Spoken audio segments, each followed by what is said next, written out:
Hello, everybody, and welcome back to the Bear Necessities Podcast. In this episode, we will be joined by Chris Maltby of the Bear Down Podcast and founder of Bear Down Media. Go ahead, check out their podcast. And Chris is going to be joining us breaking down the top 7 teams in the NFC, just kind of taking a look at where the Bears rank and their competition. Before that, Reese and I will also be reviewing some of the recent Bears media sessions, looking at some comments made by Mitchell Trubisky and John Defillipo. But before we get into the show, we want to remind you guys to please subscribe to the podcast so you get the quickest updates on when the podcast has been uploaded, and go ahead and check out our YouTube channel. We have linked it in the description of this podcast. We are really looking to start building on that platform, and soon we're going to be offering a ton of exclusive content solely to the YouTube channel, so make sure to subscribe to that. Also, if you like the podcast, go ahead and leave us a rating and review in the bottom of Apple Podcasts.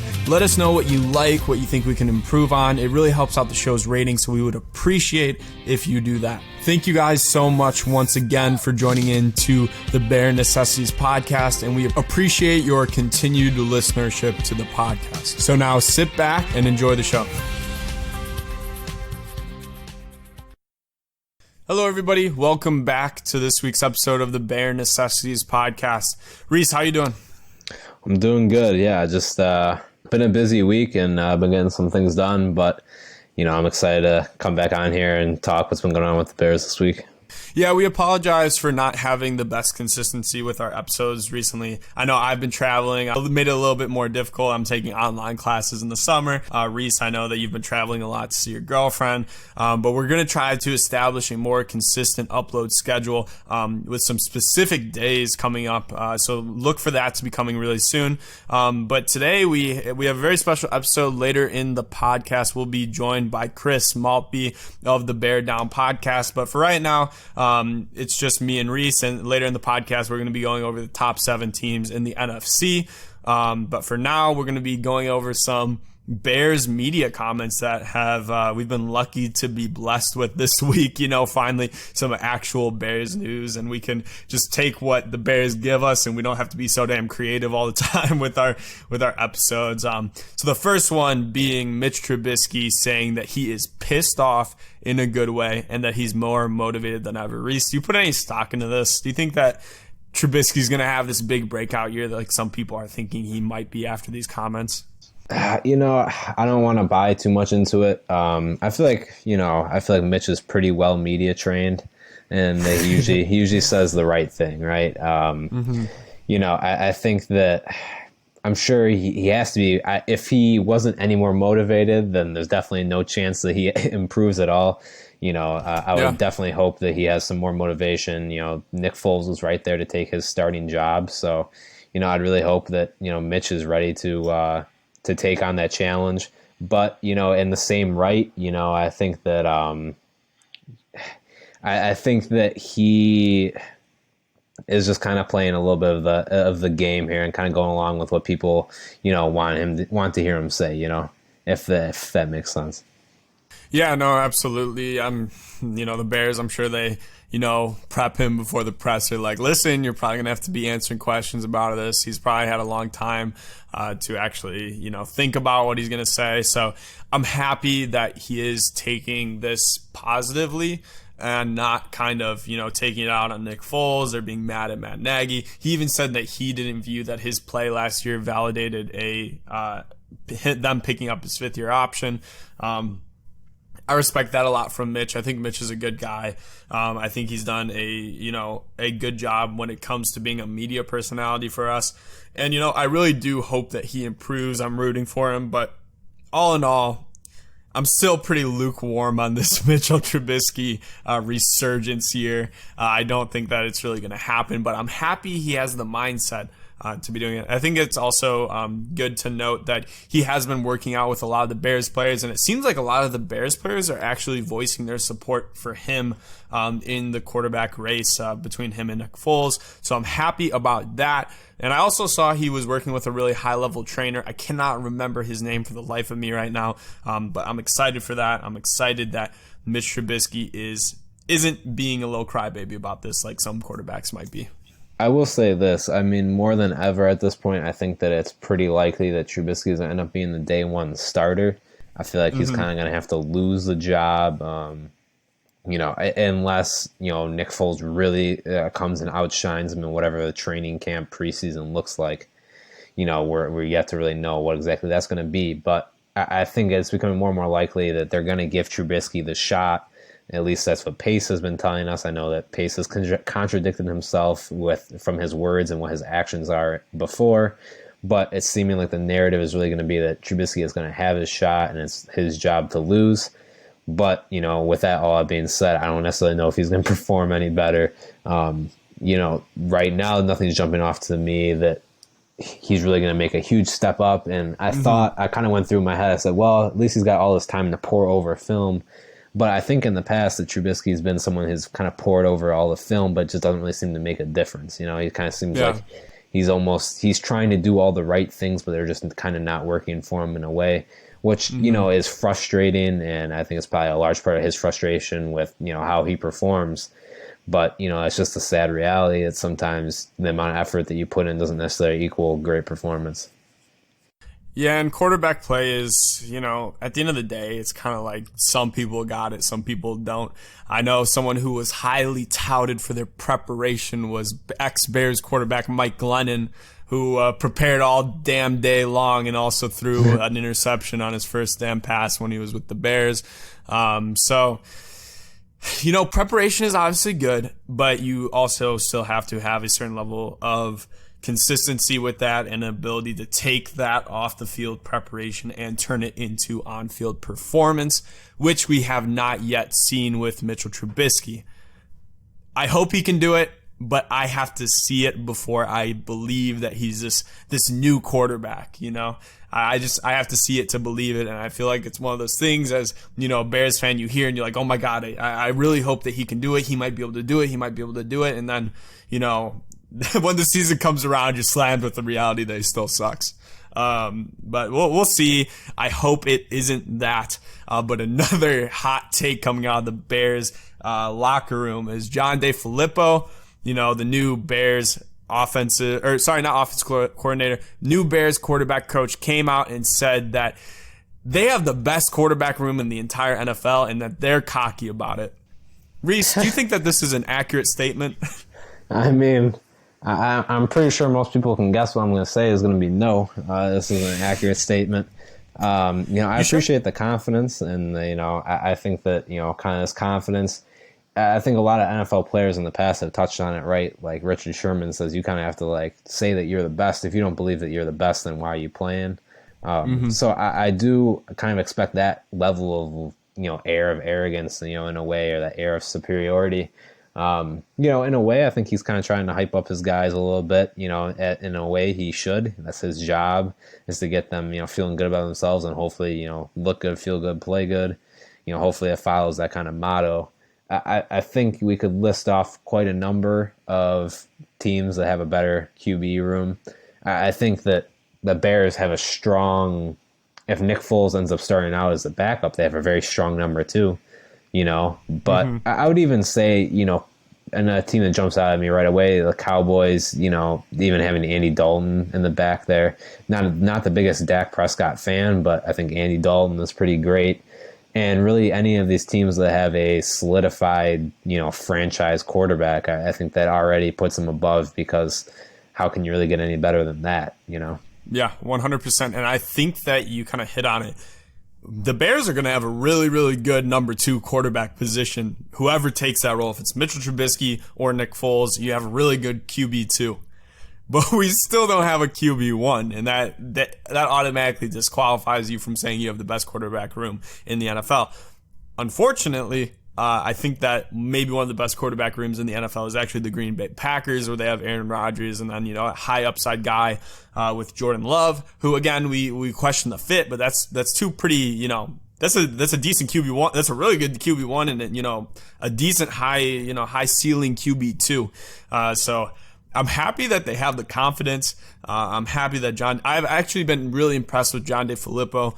so far as the Bears quarterback coach. I know he told Mitchell Trubisky to just take a break before he even started trying to improve anything, because he could tell that mentally he was kind of overwhelmed.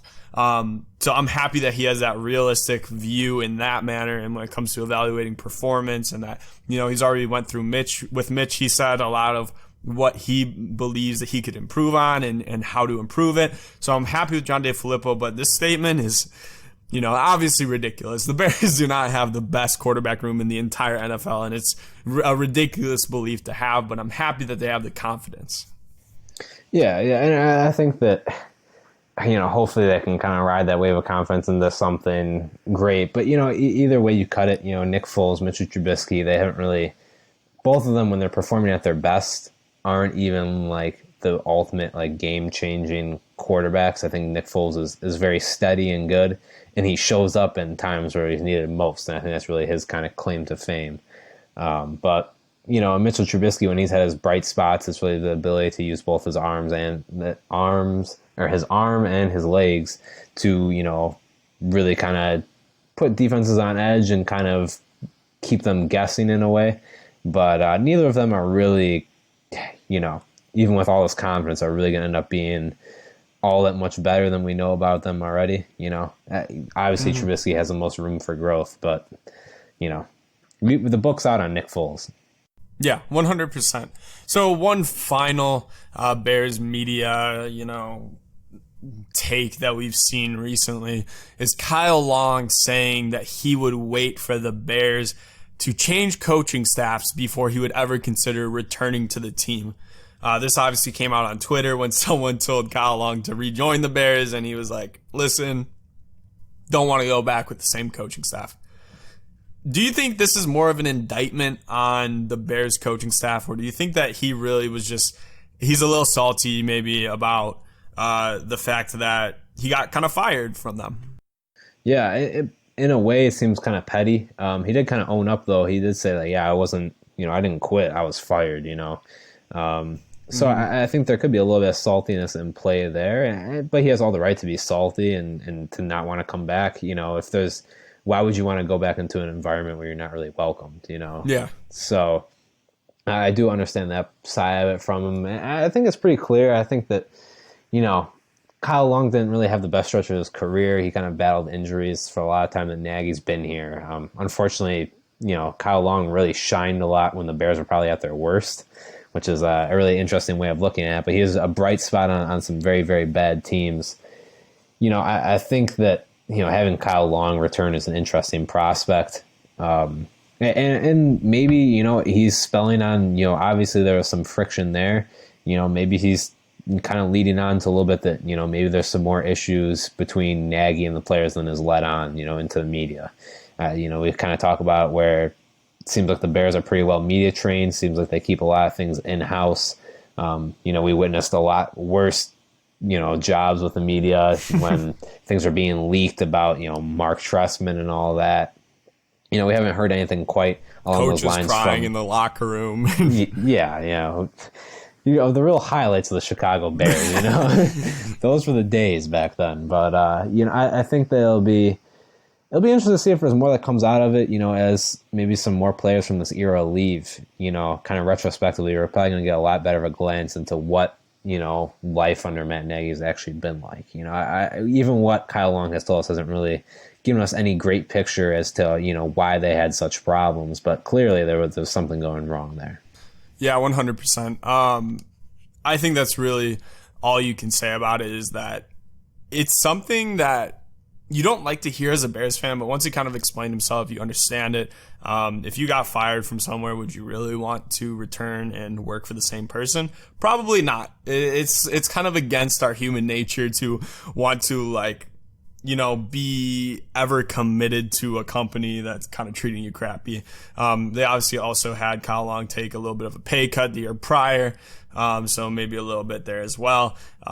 But regardless, why would we really want Kyle Long to return to the Bears? He had a pretty poor season last year, obviously getting injured. But even before injury, wasn't playing the best. And in 2020, 2018 as well, he didn't have a huge season by any means either. Obviously getting injured in that season as well. So I think it was time to move on. I think that was the right decision.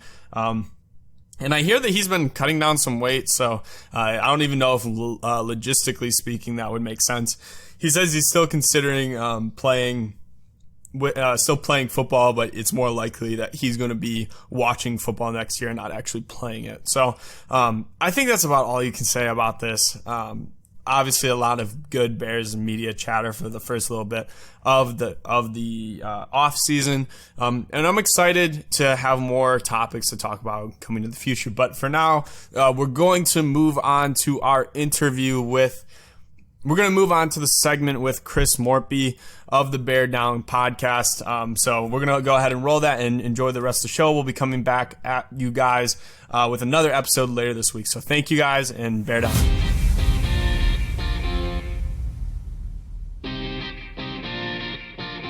Hello, everybody, and welcome back to the Bear Necessities Podcast. This week, we're joined by Chris Maltby, the host and creative mind behind the Bear Down Podcast. And before we get into the show, why don't you just tell us a little bit more about what you do with Bear Down Media? Yeah, what's going on, guys? Thank you for having me, first and foremost. So, obviously, host and founder, I guess you could say, of Bear Down. Also, have an Instagram page, Deshaun Bears News. That's getting close to 10,000 followers. So, I started this. I'm about to be a sophomore in college. I started this whole journey back when I was a junior in high school. Never really thought it was going to grow to anything big. You know, when I started it, I kind of just wanted a place to put my opinion out there about the Bears. Ended up growing, gaining traction, and I always knew throughout my life that I was good in front of a camera, good in front of a microphone. So got some guys together, started recording podcasts, and now it's been taken off, and it's a lot of fun. And that's basically it. Starting to get rolling here now, and starting to definitely put a lot more into it as we continue to go on. Yeah, I've noticed about a couple months ago that I started seeing you guys kind of keep growing and growing pretty quickly. Oh, yeah. I started seeing you guys start ranking higher on YouTube, and you guys have been doing a great job. I've seen your website's really high quality, and you guys just do a great job. You cover everything from podcasts to highlight videos, articles. So any of our listeners, go ahead, check it out. What's your URL for your website? Oh, man, it's just beardown.com, and then you can find us on Instagram and Twitter at beardown as well. And, of course, I am also joined by my co-host, Reese. What do you do, Reese? What do I do? I just talk, man. That's about it. But definitely after hearing that you started that in junior year of high school, I wish that Austin and I had that vision that early on. Because, man, it'd be hype if we were already that far along in this. But, you know, soon we'll be a couple years deep into it, so that'd be awesome. Absolutely, man. It's just all about the grind. Yeah, so we are excited to have you, Chris, today on the show with us. A long-awaited show. We're just really excited. So today we're going to be going over where the Bears rank in the NFC, kind of predicting how the Bears rank up against NFC teams, taking a look at our competition, and just how the Bears are doing themselves. So I think we're going to do top 7 teams and kind of giving our reasoning behind that one by one. So, Chris, why don't you go ahead and start off with your very first team, and then I'll follow up after that. Awesome. We're going top to bottom. We starting at the top of the NFC? Top to bottom. Perfect. All right, so at the top of the NFC, I mean, it's no real question here. I've got the New Orleans Saints. You know, a lot of people buying into the Tampa Bay Buccaneers hype this offseason. But that being said, you really can't overlook the Saints offseason and all that they did. They added some great talent in guys like Malcolm Jenkins, Emmanuel Sanders, nailed their first-round pick in my mind with Cesar Ruiz out of Michigan, someone who not only can play guard but also at center. They had a solid offseason all in all, and as long as they can get past the divisional round this year, they're going to be contending yet again. You got Drew Brees at the helm, Sean Payton, obviously an incredible coach, and they can do some interesting stuff with Taysom Hill and still have enough weapons there, and their defense is pretty solid, led by Marshawn Lattimore, so I've got them finishing 12-4. That might be a little bit bold, but I've got the Saints at the top of the NFC. There you go, and I can definitely respect that. I think, you know, Sean Payton, Drew Brees, Alvin Kamara, Michael Thomas, a lot of consistent, high-quality pieces. They have a lot of reason for you to be able to constantly depend on them year by year. And I definitely understand the concerns with the Tampa Bay Buccaneers, but for myself, I'm going Tampa Bay, and the reason why that is solely because the ceiling is so high. And I believe in the Saints. I believe in the Saints every year, and I believe that they have the lowest floor. But if Tampa Bay hits and Tom Brady actually plays well, which, that's a little bit debatable. We don't really know exactly how he's going to play in a heavy, deep passing offense, especially with some of his regression. But I also don't think we know too much about Drew Brees and Drew Brees' possible regression as well. Both two older quarterbacks. I think it's possible that this team finishes 8-8, but I also think it's possible that this team finishes something like 14-2. So, Reese, what do you got? Yeah, man. I'm all three of us are going to have different ones here. I just took it steady. I went with the returning NFC champions. I went with the 49ers. The way I'm looking at it is they added Brandon Ayuk, so in my opinion, they went and improved the position that I think they kind of had the biggest hole at. Deebo Samuels, he was pretty good, but he wasn't everything that they needed. I think Ayuk's going to give them a lot more ability to stretch the field and kind of work the ball downfield. I think that defense is good. We were talking about beforehand, Austin, they lost Buckner, but there's no doubt that Nick Bosa is pretty damn good. But we'll see exactly how well they kind of translate into this next season. Sometimes teams that go to the Super Bowl and lose kind of tend to fall off, lose a little of that momentum. So I'm hoping that Kyle Shanahan can kind of keep that ship right. It was tight, though, between them and my number 2, which is New Orleans. I'll get into them more later, but I think that it's a pretty tight, it's kind of like splitting hairs right there, in my opinion. I like Ayuk. I like Ayuk. I think he's a good pick. But I do not believe in the 49ers as much as you do, Reese, and I think that'll show a little bit later in the show. So, Chris, why don't you go ahead, give us your second team. Yeah, so I might be going a little bit different than you guys just because I did a playoff picture, so I had my top 4 teams from each division, and then the playoff team, the rest of the wildcard teams, obviously, we know with the new CBA that there's now 7 teams, which is personally something that I like. But at second, I've got another team out there from the NFC West, and it is not the 49ers. I've got the Seattle Seahawks. A really solid team that's going to come back and be solid yet again. They add a really good running back in Carlos Hyde to eclipse 1,000 yards there. In 2019, when Lamar Miller went down, they also bring back guys like Bruce Irvin, add some good depth with some solid free agency signings like Tedrick Thompson. They also add Greg Olsen, who I know a lot of Bears fans wanted back in Chicago. There you go. That being said, the 49ers are right there toe-and-toe with them atop this division. But if I have to put it in the quarterback's hands, I'm rather going with Russell Wilson than I am with Jimmy Garoppolo. I also really liked the Seahawks draft. They have a plug-and-play linebacker now with Jordan Brooks. And they also add Darrell Taylor, someone who I scouted for a long time out of Tennessee. And he's going to be someone who's going to be possibly a rotational, but I could see him starting at edge rusher. It's no much longer the Legion of Boom there in Seattle. But that being said, Pete Carroll runs a ship down there, and it's always going to be a competitive ship. So I think that the Seahawks will be back in the playoffs, and I've got them atop their division this year. Absolutely, and I think that the Seahawks are a really good team. I put them just below the Saints. My second one is the Saints. Again, everything that I reiterated previously in the show, talking about the consistency you get out of that team. They're just a team you can constantly count to be up there in the NFC, and for that reason, I have the Saints. Yeah, and just expanding that a bit more, Saints, I alluded to it a bit earlier. They're my number 2. I really do like that Emmanuel Sanders move. It's always, whenever you put someone like Emmanuel Sanders with the quarterback and actually get him the ball, like Drew Brees is going to be able to consistently, is going to be amazing. I can see that paying out really well. And Malcolm Jenkins returning, really puts a little bit of strength in that secondary, which is already pretty strong. So, I'm really looking for them to do pretty big things this year. 100%. So, number 3, we are moving on to. Who you got, Chris? It's tough to say it, but I've got the Green Bay Packers here. As long as Aaron Rodgers is at the helm, the Packers are always going to be competing. The Packers will always be competing to win the division and make a run in the playoffs. Aaron Rodgers, similar to Dwayne Wade, if we want to make an NBA comparison. I feel like he's gotten better when he's aged, kind of like fine wine. Obviously, if you look at the Packers this offseason, they needed to add a receiver kind of to be a threat there. Someone that Rodgers can get the ball to. Obviously, they end up going with Jordan Love in the first round. We'll see how that one pans out here in a couple of years. We'll see what ends up happening with Aaron Rodgers and stuff down the road. But that being said, it's not looking incredibly promising. And as long as the Packers are still good, Aaron Rodgers will be in town. Looking at their draft, A.J. Terrell is a solid pickup. He can line up out of the backfield and at wide receiver. Aaron Jones, obviously, still is also there. He's not holding out like someone like a Dalvin Cook is right now. But that being said, Packers still have two solid receivers in Devontae Adams, and I think Allen Lazard is basically going to have a big year here in 2020.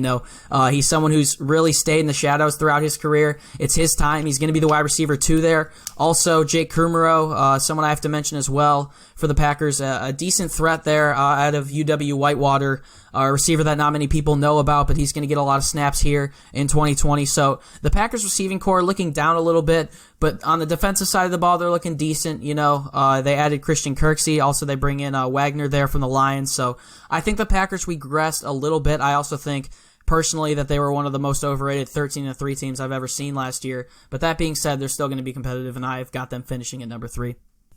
The Packers are a team that I could see either repeating a really big year or coming out and getting a really slow start. I think that they didn't answer a lot of questions this offseason, and I think the fact that they have a much improved record is going to really show if this team is a major contender or if they were a faker last year.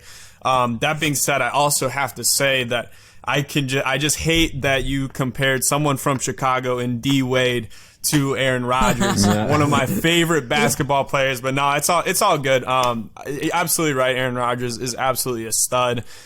He's been, he's obviously first ballot Hall of Famer, and I cannot blame you for putting the Packers 3. But for 3, kind of following the same trend that you had, Chris, I have the Seahawks. It might be a little bit of a shocker that I have them over the 49ers.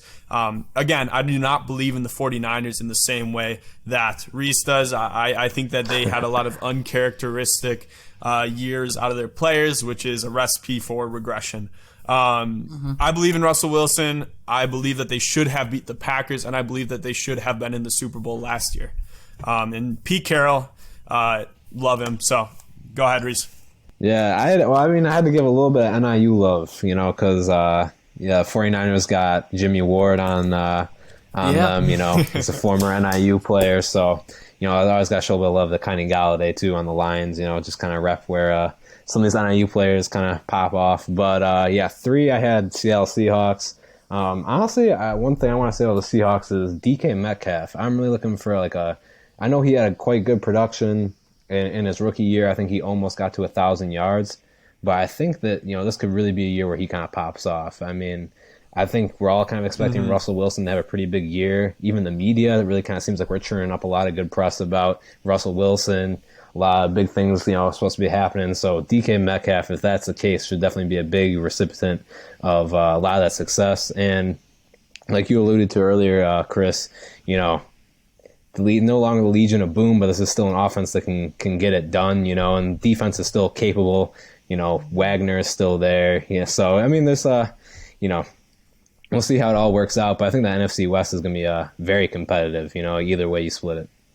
So it seems so far the 2 consistent teams that we have all had. Reese, did you have the Saints in your top 3? Yeah, they were my 2. Yeah. So it seems like we all have the Saints and the Seahawks. We can expect them to be some pretty big NFL powerhouses this season. Now we're going into the bottom 7, the last 4 of our top 7. So Chris, go ahead. Let's do it. So if it's going to be based on who wins the NFC East, because that's the only division I haven't named off yet, it's going to be a team from there, but I'm just going to go with my straight record predictions because it seems like that's what you guys are doing. So I'm going to go number 4, with the Tampa Bay Buccaneers. I mean, what more is there to say about the Buccaneers? They had what most likely is going to be the best offseason of any team in the NFL, and I have them finishing just below the Saints for the division title. They obviously reunite Tom Brady and Rob Gronkowski. O.J. Howard is a player who seemed like he was demanding a trade there early on, but it seems like they brought him back. And he was a little bit antsy, but they have a great tight end tandem with Gronkowski, O.J. Howard, and you really can't forget a lot about Cameron Brate, someone who also has produced well in the past. And then if you look at their draft, I think they absolutely nailed their draft. They bring in Tristan Wirfs out of Iowa. They got him at 13. I think it was an absolute steal. They also, in the second round, grab Antoine Winfield Jr. out of Minnesota. He's going to be an immediate starter and is really going to set some precedents there in the secondary. And they also had some great late-round picks. Tyler Johnson out of Minnesota is another interesting one who was a former Golden Gopher. And also out of Vanderbilt, they brought in a running back. Keshawn Vaughn, I believe is what his name is. Also a very good pick there, someone who I had down down a little bit lower on my draft board for the Bears. Obviously, the Bears didn't have any third or fourth round picks. But that being said, I think they nailed the draft and they nailed free agency. So I've got the Buccaneers at 11-5. I think you bring up a really good point with the Buccaneers. They have a lot of pieces on defense that people are so enthralled with the offense that they forget that they have a lot of young, talented pieces on the defense. And obviously Todd Bowles as their defensive coordinator down there, known for doing really great things in Arizona when he was the coordinator under what's his name? Bruce Arians? Bruce Arians, yes, thank you. I almost said Andy Reid, but damn. But yeah, so since I already had the Buccaneers, I have the 49ers. I think that they, as I said before, are going to have a big regression. Lost Buckner. Again, uncharacteristic years out of players. Probably going to lead to a regression, especially on the defensive side of the ball. And then, first and foremost, I'm not a big fan of Jimmy G. Like, I really am not. I do not think he's a guy that can get it down. I think he's got a lot of questionable play. And he is someone that I rank right next to Mitchell Trubisky in terms of a quarterback. Man, I think that's a little bit harsh, but I'll save that for another day, man. But I at number 4, I got the Packers. Not too much else that really needs to be said here. Of course, Aaron Rodgers is going to ball out there. I've always loved the tandem between him and Devontae Adams. Big tandem. The defense has kind of been a little bit up and down in recent years, but I do like the young pieces that they have in the secondary. I know that, from your time when you went to Iowa still, you were pretty familiar with a lot of those members in that secondary, Austin. Yep. So I think that they have some good pieces to build around. I think that, obviously they chose that they wanted to draft for the future when they picked up Jordan Love. But I still think we need to look at the present, and Aaron Rodgers is still definitely going to come out and ball out in this coming season. The offense is going to be good. They really were able to sure up their actually have a good running game for the first time in a couple of years. So that shows a lot of promise. And they're really kind of pivoting their offense, but it's going to be sustainable, and they're going to be able to have some good success again this season. I have a while before I go ahead and have the Packers on my list. I just do not believe that they can have the same exact season out of their 2 key pass rushers, which is Preston Smith and Zadarius Smith. I think that they had uncharacteristic years for the type of player they are. And I don't trust that defense, truthfully. So go ahead, number 5, Chris. Number 5, I've got the San Francisco 49ers here. One thing that hasn't been brought up that is a little bit important about the 49ers is that Richie James Jr. and Deebo Samuel both went down this week within consecutive days with injuries. But that being said, Kyle Shanahan's team still going to be incredibly competitive. I think they did nail their draft. Obviously, one thing that's been mentioned a lot is the loss of DeForest Buckner to the Indianapolis Colts, but they immediately bring in Javon Kinlaw at defensive tackle. He's going to be decent. And Brandon Ayuk is probably my favorite receiver from that draft. I wanted him to land in Chicago a lot. They also brought in the 4th round, Juwan Jennings, someone who I liked from Tennessee. He can provide some insurance for Deebo Samuel going down. You brought up a good point with Garoppolo. I wouldn't compare him to Trubisky. I would probably compare him more to a guy like Jared Goff, where they're mostly on the good side, but when things get ugly, they can get real ugly. So, I would like the Bears playing against these guys. If it came playoff time, the Bears have seemed to rattle in the past quarterbacks that are pretty good but can be inconsistent. Guys like Kirk Cousins, I would probably group him in the same group there with Garoppolo and Goff. But that being said, I've got the 49ers at 5. They're so creative on offense out there with Kyle Shanahan, and I think they're going to be just fine, even though they did lose a couple key pieces and obviously have some players injured as well. Yeah, absolutely. And I think Jimmy G, as far as a player goes, is much more built like a Kirk Cousins or Jared Goff. In my opinion, though, he is worse than both of those players. I'm not even a big Jared Goff fan. I think that he is a very bad quarterback personally. I don't believe that he'll ever win a Super Bowl, and I think that the Rams made a mistake signing him to that second contract.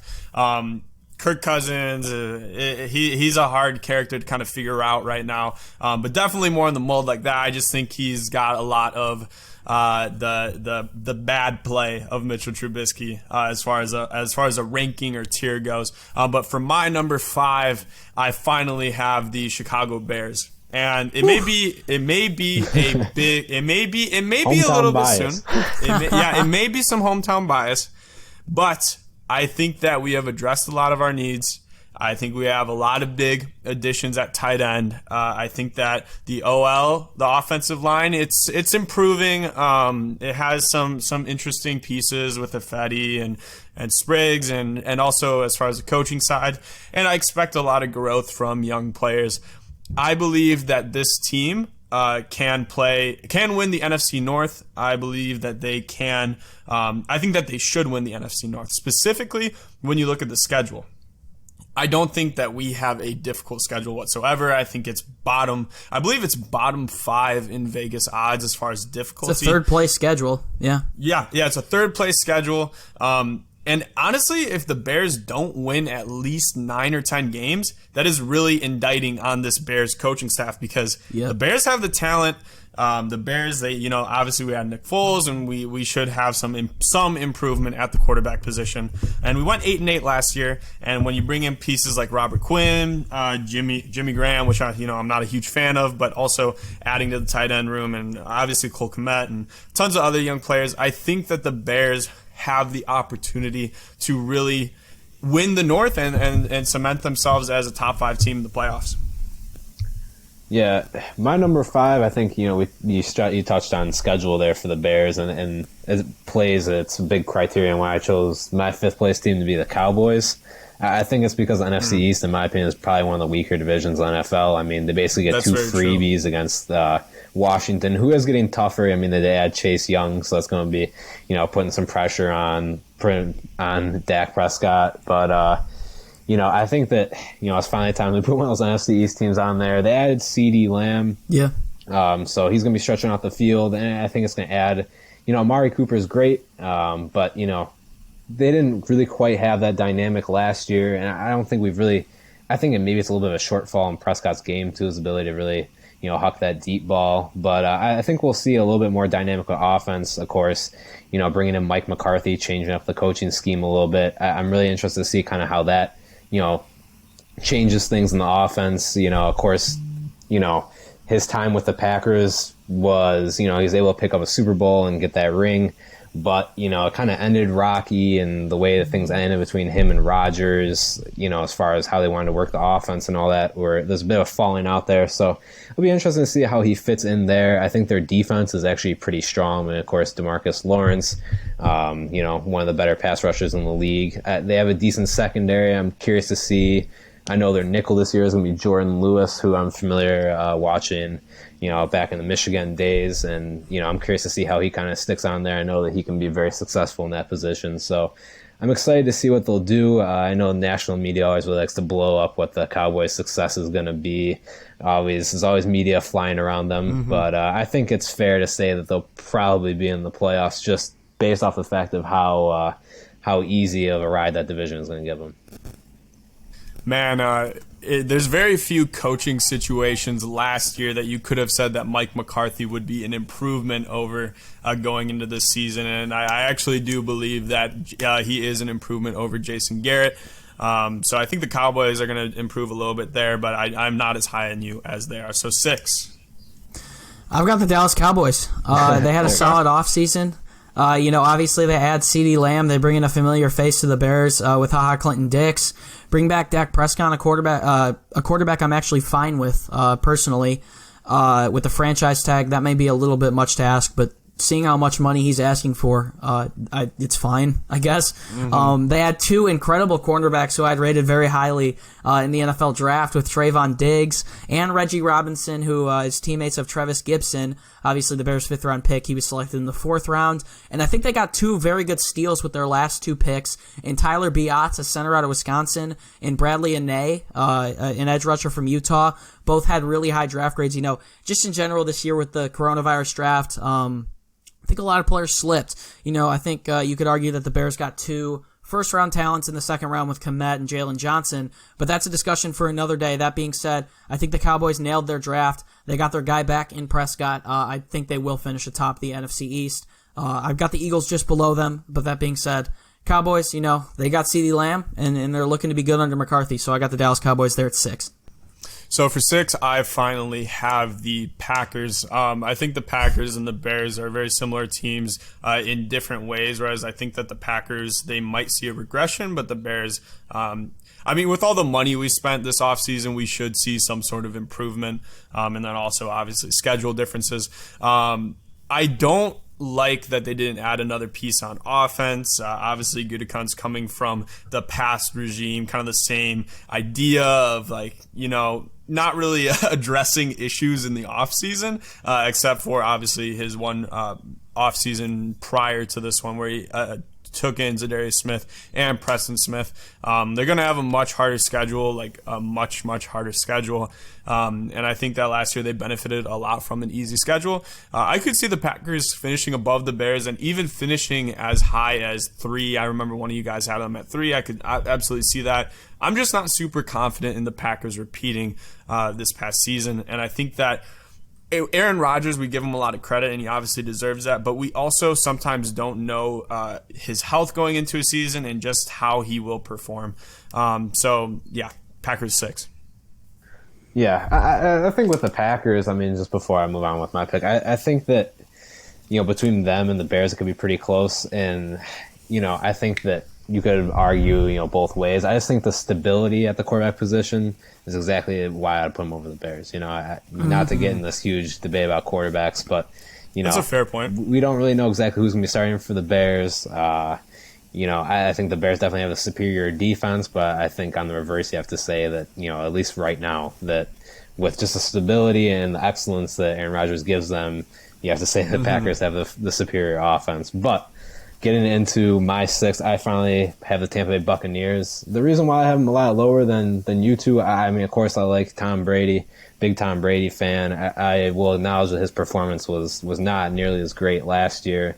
I think that he can improve on that. I'm excited to see him back together with Gronk.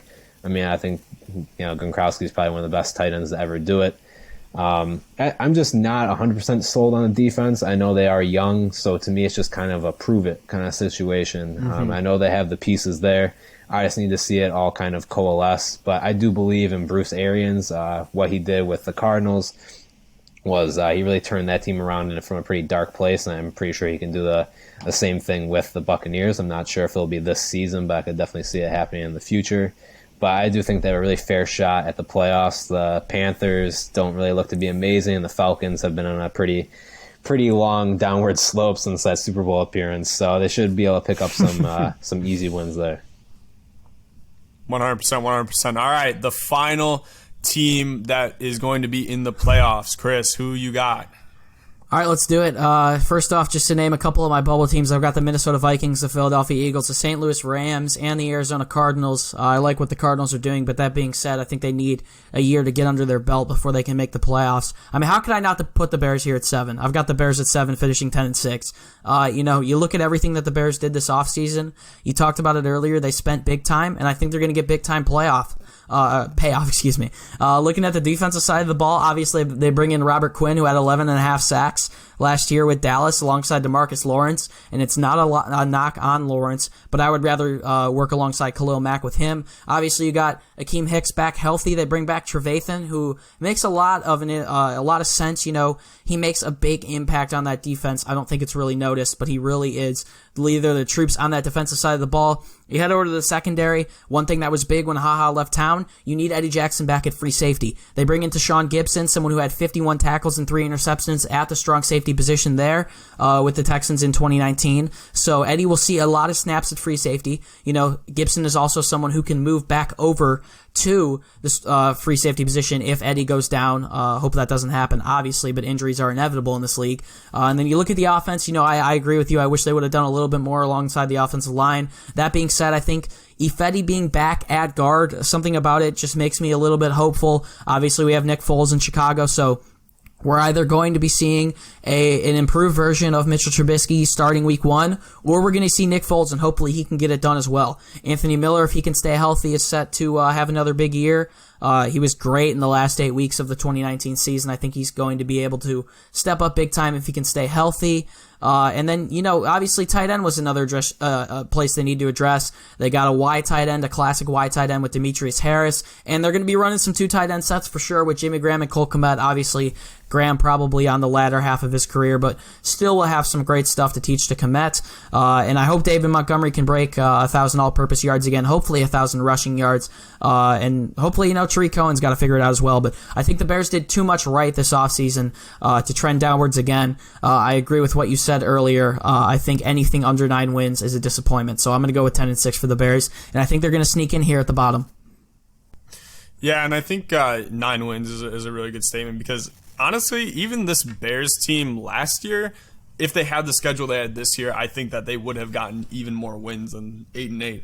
Of course, when adding the pieces that we did and spending all the money when it comes to, Robert Quinn and Akeem Hicks next to, Khalil Mack, that's a home run. Yeah, you can't block them all. Obviously, Jalen Johnson, seen him play in person multiple times out of Utah. Great corner.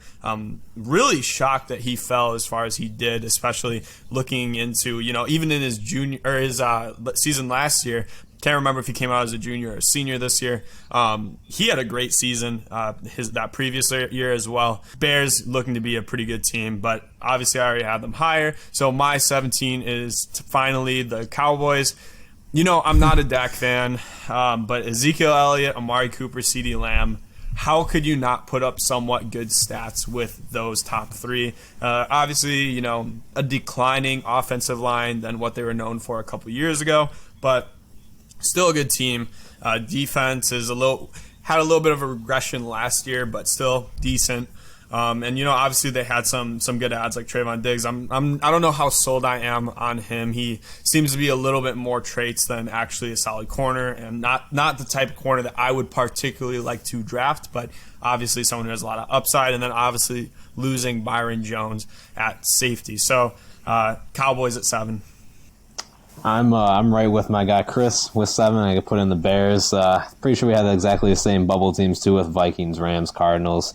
Not sure what order, but basically following the same trend. I think they'll be interested how that all plays out come the end of the season. But with the Bears, really looking. I think Roquan Smith is someone that I've highlighted in previous podcasts. I'm really excited to see what he can do this year. I'm looking for a big step up. A lot of that being because Danny Trevathan is so solid and steady all the time. And adding to Sean Gibson right in that secondary, I think is a lot better fit for that for that safety pairing. Liked HaHa Clinton-Dix, but Austin and I have talked a lot about how Eddie Jackson and him were almost a little too much of the same, almost had a little bit too similar play style. So we'll see how it all works out. Expecting big things from Anthony Miller too. I think with Allen Robinson's contract situation, expect to see Anthony Miller kind of ball out, maybe try to play himself a little bit into that feature wide receiver role. I'm excited for what the Bears can do. I think obviously there's some question marks even at the most important position at quarterback, but there's a lot of improvements that they made. I'm excited to see what Jimmy Graham can do. At his age and with how injury prone he's been, it's a little bit of a shot in the dark. But the Bears did add a lot of depth this offseason. I think it's going to be very crucial. I think in the sports that we've seen start back up, in our current pandemic, a lot of players have been rusty. There's already been a lot of injuries. So, it's probably going to be very important that the Bears, feature a lot of that depth, and they have a lot of athleticism. So hopefully that is able to carry them into this playoff spot. So for all of our top 7s, we all had the exact same team. So I think it's pretty safe to say that these teams are going to be pretty good teams. Maybe we do have a little bit of hometown bias with the Bears. But I think that it's, obviously, actually, no, a lot of people hate the Bears. They think they had an awful offseason, so I can't even say that. But, obviously, if you pay attention to the Bears, they added a lot of talent this offseason, so I don't see how they don't improve. But before we go ahead and end this segment, one little, asterisk I want to put on the show is that, all of this is really kind of arbitrary because of COVID-19. We don't really know which teams are going to be affected the most by something that could, take out entire position groups in a matter of a week. So it's going to be probably a lot more random than this, but in the perfect world where no teams are getting injured, that's kind of what we're doing. Chris, we thank you so much for being on the show. But before you go, when we bring someone on the show, we like to ask them one thing before we go. Give us one hot take about the Bears this season. Right off the bat, man. I know we did. We never give anybody notice on this one, so come up with it quickly. I don't know if it's essentially a hot take, but I would probably say that that Robert Quinn and Khalil Mack both finished with 14 plus sacks. Akeem Hicks is known more as a run stuffer, but that being said, Quinn's going to have all the opportunities in the world that Leonard Floyd had. Leonard Floyd only had 3 sacks there in 2019. If Robert Quinn can get in a 3-point stance and basically break down a defender, I mean an offensive lineman, I think he's going to be incredible. And then you have to take attention off of Hicks or take attention off of Mack, and I think it's just going to create a ton of opportunities for whoever else is back there. Love it. So thank you so much. Obviously, if you guys enjoyed the show, enjoyed Chris being on the show, go ahead, check them out, beardownmedia.com. Is it beardownmedia.com? Beardown.com. Beardown.com. They got Bear Down Podcast. They make YouTube. You guys do everything. So check them out. Subscribe to them on YouTube. Thanks so much for being on the show, man. We really appreciate it. Appreciate it. Thanks, fellas. Have a good one.